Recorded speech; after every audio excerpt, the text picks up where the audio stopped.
Assalamualaikum warahmatullahi wabarakatuh. Halo, selamat malam teman-teman. Nama saya Deanisa.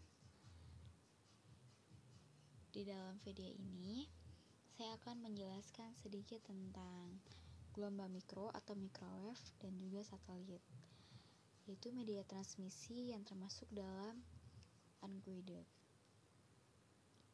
Pertama-tama, saya akan menjelaskan apa itu media transmisi.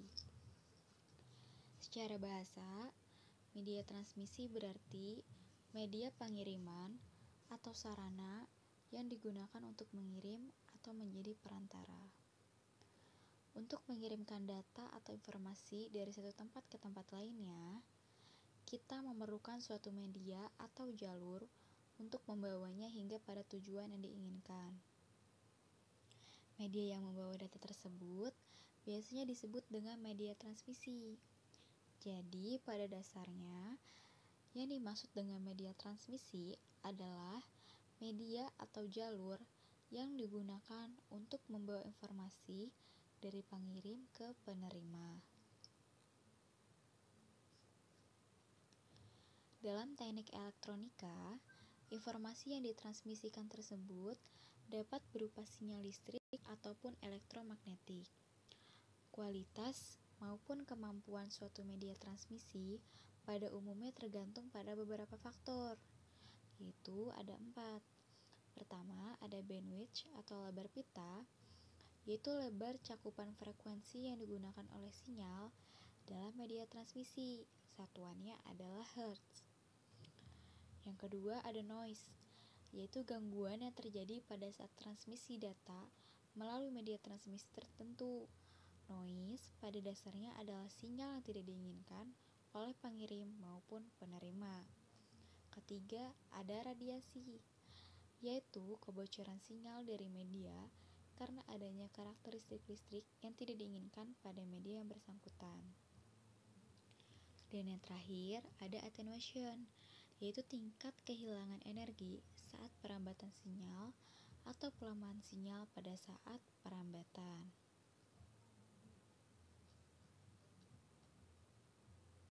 Karakteristik media transmisi sangat bergantung pada yang pertama, jenis perangkat elektronik yang digunakan. Yang kedua, data yang digunakan pada perangkat elektronik tersebut.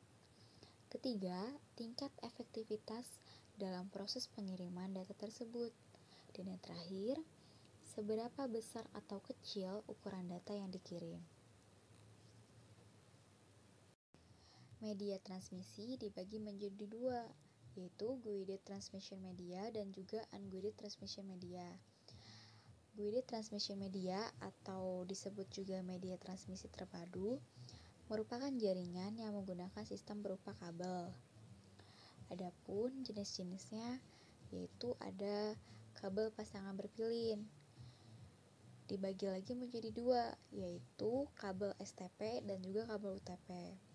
Yang kedua ada kabel koaksial, dan yang ketiga ada fiber optik.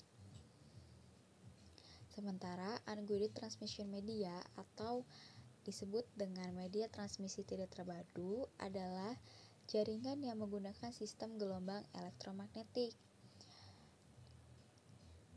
Dibagi menjadi 4. Yang pertama ada gelombang mikro atau microwave, kedua ada satelit, ketiga ada inframerah, dan yang terakhir ada radio frekuensi.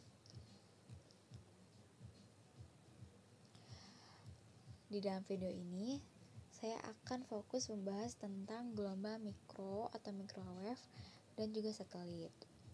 Apa itu gelombang mikro? Gelombang mikro adalah bentuk gelombang radio yang beroperasi pada frekuensi tinggi. Satuannya adalah gigahertz. Gelombang ini meliputi kawasan UHF, SHF, dan juga EHF.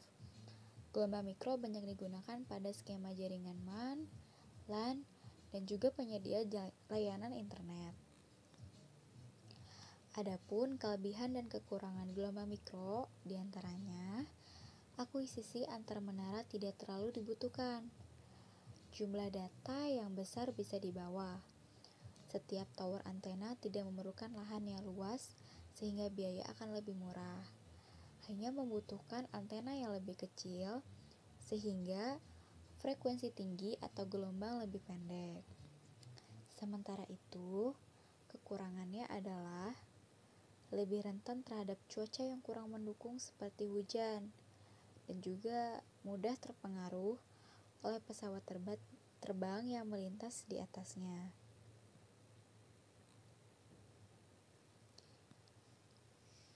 Dan yang terakhir, satelit. Satelit merupakan media transmisi yang berfungsi menerima sinyal dari stasiun bumi dan meneruskannya ke stasiun di belahan bumi lainnya. Sebuah satelit yang mengorbit pada ketinggian 36.000 km di atas permukaan bumi memiliki angular orbital velocity yang sama dengan orbital velocity. Adapun kelebihan dari satelit adalah yang pertama, koneksi di mana saja, tidak perlu loss atau line of sight dan tidak ada masalah dengan jarak. Yang kedua, jangkauan cakupannya yang luas, baik nasional, regional maupun global. Ketiga, pembangunan infrastrukturnya relatif cepat untuk daerah yang luas dibandingkan terestrial. Keempat, komunikasi dapat dilakukan dari satu titik ke banyak titik secara broadcasting dan juga multicasting. Kelima, kecepatan bit akses tinggi dan bandwidth lebar. Keenam, VCAT bisa dipasang di mana saja selama masuk dalam jangkauan satelit.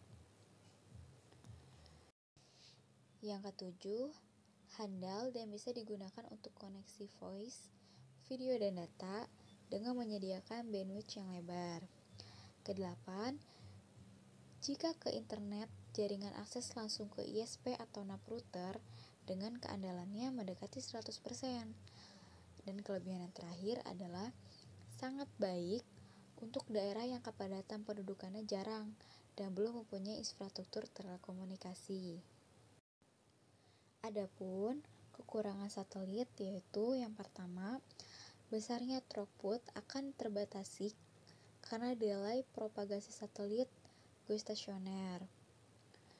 Namun, kini berbagai teknik protocoling sudah dikembangkan sehingga dapat mengatasi problem tersebut.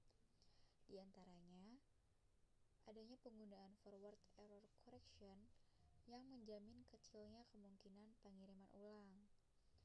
Yang kedua, waktu yang dibutuhkan dari satu titik di atas bumi ke titik lainnya melalui satelit adalah sekitar 700 milisecond. Sementara baseline hanya butuh waktu sekitar 40 milisecond.